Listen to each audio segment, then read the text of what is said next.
Hello Aquarius, thank you for joining me for your monthly forecast for July. The month begins with a cluster of energy in the most practical part of your scope. So whether it's work, life organisation, health, fitness and diet, or just making sure that you feel that you're on top of all the demands that you have to fulfill, that is going to be the focus in the early part of this month. But there's a terrifically exciting change which occurs on the 5th and 6th, because Venus, the planet of love, moves out of an inverted area where it's been reflective and into the most glamorous of slots in your zodiac, and it's going to be there for the following 28 days. This is superb if you want to strut your stuff and attend parties, accept invitations, and generally be more outgoing and playful. But also on the 6th, Mercury moves into your opposite sign. Mercury in its transition through the sign of Cancer may have at times created a degree of brittleness, of tension, of things being very sharp and scratching around you. Moving into Leo, it gives you the opportunity to use your natural detachment and objectivity to disseminate what people are saying to you and just work it out and not really take it quite so much to heart if there are more challenging conversations that have occurred. But these two are going to be collaborating beautifully. Mercury is about how we think, speak, articulate. It's about our belief systems, and therefore in your sector of relationships suggests you're going to be coming into contact with people. But the glamour and also the romantic vibe that comes from Venus can really help you to be much more outgoing and much more open to the whole concept of affection and just having a more pleasurable time of it. But of course, that's all in sharp contrast to the more practical element that's coming from the Sun, from Mars, and for the first 5 days from Mercury. And there's also, in the first part of this month, a quarter moon in your sister air sign of Libra. And it would be possible to actually almost be too virtuous as you burst into July. Try to get so much done and be so organised and so on the ball that you end up feeling absolutely shattered. So take your time, narrow your focus, and just prioritise the things that are really important. This is given even more legitimacy because Mars, the planet of drive and instant gratification, which is in the 6th house, which is great for your energy, but not so great for being of service to other people, which the 6th house is about, and Mars is about ourselves, well, that's in opposition to Pluto in your 12th solar house, which is very much to do with the underbelly of your whole emotional outlook. And since 2008, you've probably gone through a very much more psychological time, especially if your birthday is in the first half to 2/3 of Aquarius. Now, these two being in opposition suggests something could come up into the open that you're not aware of. For example, at work, there could be someone who's not quite the ally you might like to think, and they could be very undermining of what you're trying to achieve.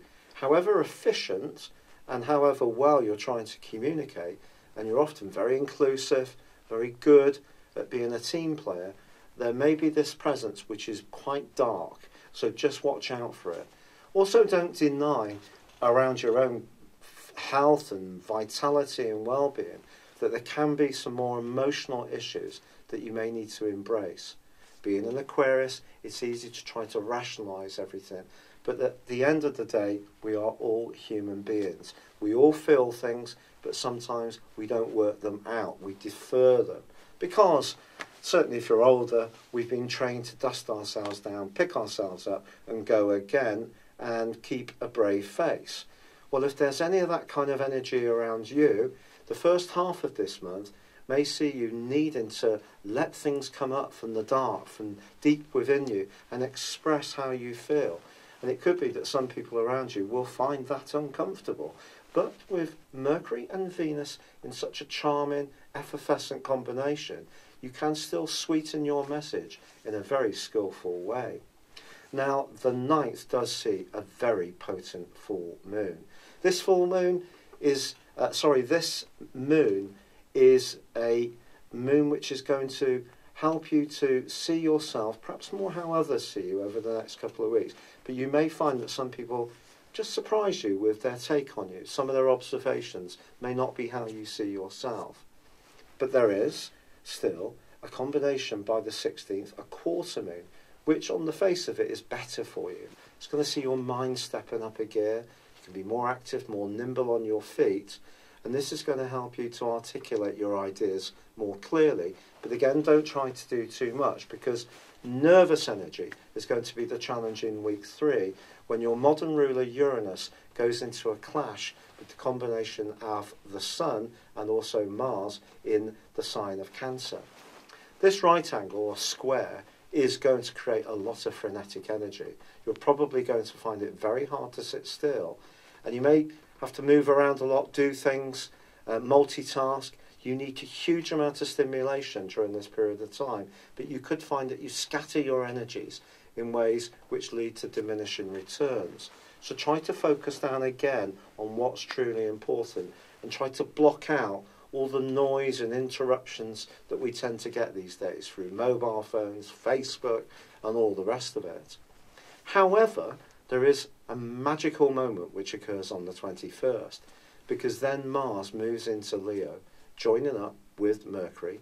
But on the 23rd, there is a new moon in this area, because the Sun moves on the same day. So you have a clustering of energy which can really strengthen your hand when it comes to your interactions with others.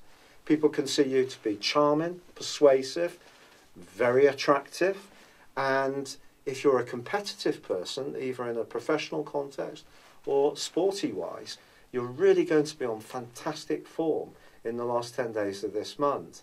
But if you are wanting to be more proactive about finding a relationship or improving the one you already have, this is going to be a very important time. In fact, the last half of this year, Aquarius, could be quite sensational as far as relationships are concerned.